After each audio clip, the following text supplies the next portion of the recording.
دیکھیں اگر پرفارم نہیں کریں گے، میں ہمیشہ یہ کہتا ہوں کہ پرفارم نہیں کریں گے، آپ یہ بہانہ نہیں اگلے الیکشن میں بنا سکتے کہ جناب وہاں صوبائی حکومت پیپلز پارٹی کی تھی، ہم کیا کرتے، ہم نلکا جو ہلالی صاحب کہہ رہے تھے پائپ بچھا بھی دیتے تو پانی کہاں سے آتا؟ لوگوں کو اس سے سروکار نہیں ہے کہ پانی کہاں سے آتا، لوگوں کو سروکار اس سے ہے کہ پانی آیا یا نہیں آیا، لوگوں کو اس سے سروکار ہے کہ پانی آیا یا نہیں آیا۔ لوگوں سے آپ کیا ایکسپیکٹ کرتے ہیں؟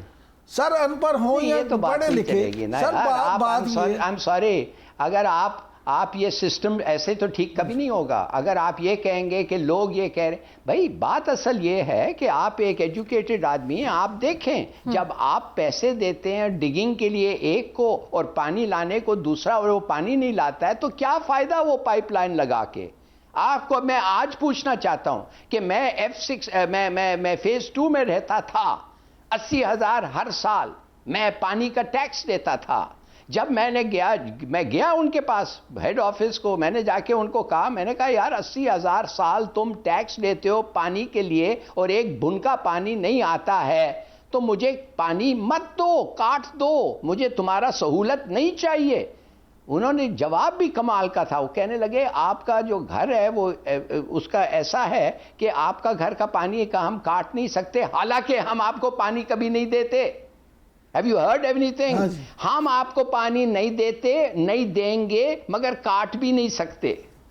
تو 80,000 روپیہ ہر سال آپ سے ہم لیتے۔ یار you expect logic like this؟ اور آپ کہتے ہیں ایسے پھر کیا کریں، یہ نہیں، چینج دا سسٹم۔ بیچ میں تو ہلال صاحب آپ خود بھی فرسٹریٹڈ ہو جاتے ہیں کبھی اور خود بھی غصہ کر رہے ہوتے ہیں پی ٹی آئی پہ بھی۔ اصل بات یہ ہے، دیکھیں بریک لے لوں؟ ضرور بریک لیں، لیکن اصل بات یہ آخری بات یہ ہے کہ ہلالی صاحب جو بات کرتے ہیں نا، انہوں نے تو یہ ساری چیزیں کرنی ہیں، لیکن الٹیمیٹلی پھر بات وہیں پہ آ جاتی ہے۔ ہلالی صاحب نے خود ہی جواب دے دیا کہ بھئی اگر پانی نہیں دیتے تو 80,000 روپیہ نہ لو۔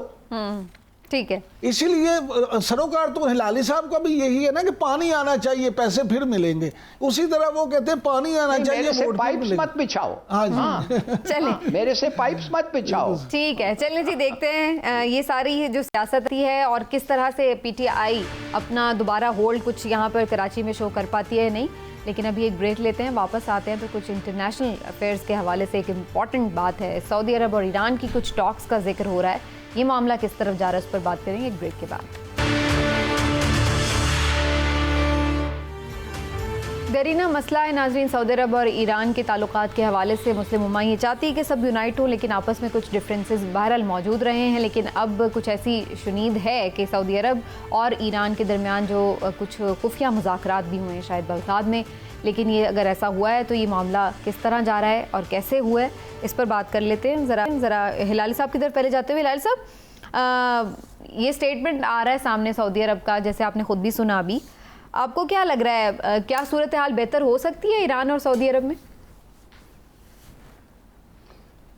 ویسے میں نے سنا ہے مگر سمجھ نہیں سکتا انہوں نے کہا کیا۔ ہم نے ٹرانسلیشن اگر آپ یہ بات کہہ رہی، ہاں مگر اگر آپ یہ کہہ رہی ہیں کہ ایران، سعودی نے کہا کہ ایران کے ساتھ وہ اچھے تعلقات چاہتے ہیں، تو یہ میں آپ کو بتا سکتا ہوں کہ یہ جو خواہش ہے یہ سعودی کا خواہش نہیں ہے، یہ محمد بن سلمان کا خواہش نہیں ہے، یہ ہے بائیڈن صاحب کا خواہش۔ یہ جو ہے بائیڈن صاحب پیوٹ کر رہے ہیں، اب یورپ اور مڈل ایسٹ سے ان کا نگاہ ہٹ رہا ہے، ان کا اٹینشن ہٹ رہا ہے۔ کیوں؟ اس لیے کہ مڈل ایسٹ میں وہ جانتے ہیں کہ جی سی سی کنٹریز جس میں سعودی عربیہ بھی شریک ہے اور اسرائیل اور وہ خود، اب ایران کا جو تھریٹ ہے، ان کا میسائل تھریٹ جو ہے اور ان کا اور بھی جو تھریٹ ہے وہ سیف گارڈ کر سکتے ہیں اس کے خلاف۔ مانے مڈل ایسٹ کنٹریز اور جی سی سی کنٹریز میں، گلف کنٹریز کو امریکہ اور اسرائیل ملنے کی بھی کیا ضرورت ہے، مگر وہ ایک ہیں سمجھے، وہ بڑے آرام سے یہ میسائل تھریٹ کو مڈل ایسٹ میں کنٹین کر سکتے ہیں اور دوسرے بھی جو ایران کے تھریٹس ہیں وہ کنٹین کر سکتے ہیں۔ لہٰذا اب ان کا نگاہ، اور یورپ میں تو کنٹین ہو ہی گیا ہے، رشیا اور یورپینز خود چاہتے ہیں کہ امریکہ سے تھوڑا سا، اب حالانکہ نیٹو ہے مگر وہ ان کو کوئی پرابلم نہیں ہوگا اگر نیٹو سے کوئی فاصلہ اپنا ہو جائے ود یو ایس، اس لیے کہ ٹرمپ کے ساتھ وہ بالکل خوش نہیں تھے. تو یورپ بھی سیف ہے، مڈل ایسٹ بھی سیف ہے، مگر اب جو نیا تھریٹ ہے وہ ہے انڈو پیسیفک. انڈو پیسیفک کے معنی ادھر ایک نیا منی نیٹو بنا ہے.